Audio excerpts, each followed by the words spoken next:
आपकी आस्था नहीं होगी शिक्षा मंत्री जी, पर कई ऐसे लोग हैं और करोड़ों ऐसे लोग हैं जिनकी आस्था इन विषयों से जुड़ी हुई है। जिस प्रदेश के मुख्यमंत्री स्वयं बंटवारे की राजनीति करने के लिए जाने जाते हैं, दलित, महादलित, पिछड़ा, अति पिछड़ा, अगड़ा पिछड़ा, हिंदू मुस्लिम, इसी राजनीति के लिए जाने जाते हो, तो उनके नेता इस तरीके के भड़काऊ भाषण देंगे ही क्यों? क्योंकि उनको ध्यान भटकाना है बक्सर की घटना से। शिक्षा मंत्री है, इनको ध्यान भटकाना है बीपीएससी से, सीटेट बीटेट की बहाली से, इसलिए इस तरीके के लोग बयान देते। नमस्कार, आप देख रहे हैं लाइव बिहार, मैं आपके साथ रूपम।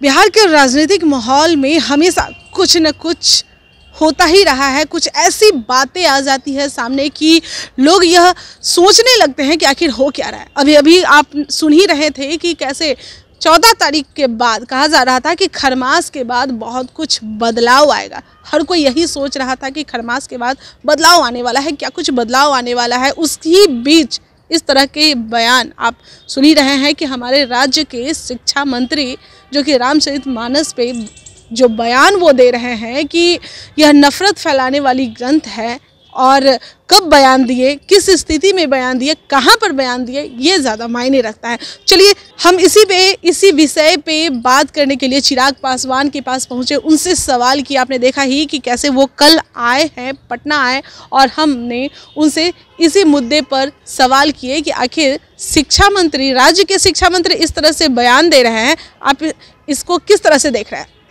तो चिराग पासवान क्या कुछ कह रहे हैं, आप सुन लीजिए। रामचरितमानस को लेकर शिक्षा मंत्री कह रहे हैं कि नफरत फैलाने वाला जो ग्रंथ है वो रामचरितमानस। नफरत वो फैलाते हैं जब वो ऐसी बातें करते हैं। भाई, लोगों की आस्था जुड़ी हुई है। कई ऐसे विषय हैं जिसमें लोगों की आस्था, आपकी आस्था नहीं होगी शिक्षा मंत्री जी, पर कई ऐसे लोग हैं और करोड़ों ऐसे लोग हैं जिनकी आस्था इन विषयों से जुड़ी हुई है। लोगों की आस्था, उनकी भावना से इस तरीके का खिलवाड़ करना कहीं से भी उचित नहीं है। पर जिस प्रदेश के मुख्यमंत्री स्वयं बंटवारे की राजनीति करने के लिए जाने जाते हैं, दलित, महादलित, पिछड़ा, अति पिछड़ा, अगड़ा पिछड़ा, हिंदू मुस्लिम, इसी राजनीति के लिए जाने जाते हो, तो उनके मंत्री, उनके नेता इस तरीके के भड़काऊ भाषण देंगे ही क्यों? क्योंकि उनको ध्यान भटकाना है बक्सर की घटना से। शिक्षा मंत्री है, इनको ध्यान भटकाना है बीपीएससी से, सीटेट बीटेट की बहाली से, इसलिए इस तरीके के लोग बयान देते। समाधान यात्रा में नीतीश कुमार नजरबंद कर दे रहे हैं शिक्षक अभ्यर्थियों को, ऐसा भी कहा जा रहा है। भाई, क्या समाधान देंगे वो? हाँ, क्या समाधान देंगे? मुख्यमंत्री जो स्वयं तमाम समस्याओं की जड़ हों, उनसे किसी तरीके के समाधान की अपेक्षा भी रखना गलत है।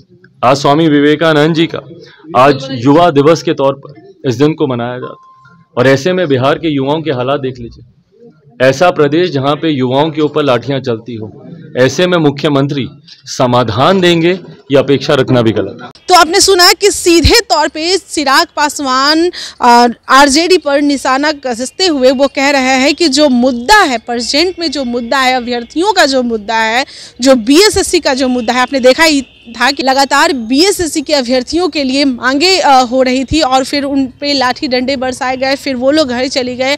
अभी तक वैसा कुछ सामने नहीं आ रहा है, और इसीलिए चिराग पासवान कह रहे हैं कि अभ्यर्थियों का ध्यान भटकाने के लिए, कि ताकि लोग जो है, लोगों का जो ध्यान केंद्रित था, मीडिया का जो ध्यान केंद्रित था अभ्यर्थियों पर, जो सीटेट वीटेट हो अभ्यर्थी हो, या बीएसएससी अभ्यर्थी हो, या बीपीएससी अभ्यर्थी हो, कोई भी हो, उन लोगों का मुद्दा भटकाकर ये इस तरह के वो राजनीति कर रहे हैं, या नफरत की राजनीति कर रहे हैं। जो ग्रंथ है, सबको जानता है कि हिंदू धर्म में इसे लोग पूजते हैं, और उस तरह की राजनीति करना काफ़ी गलत है।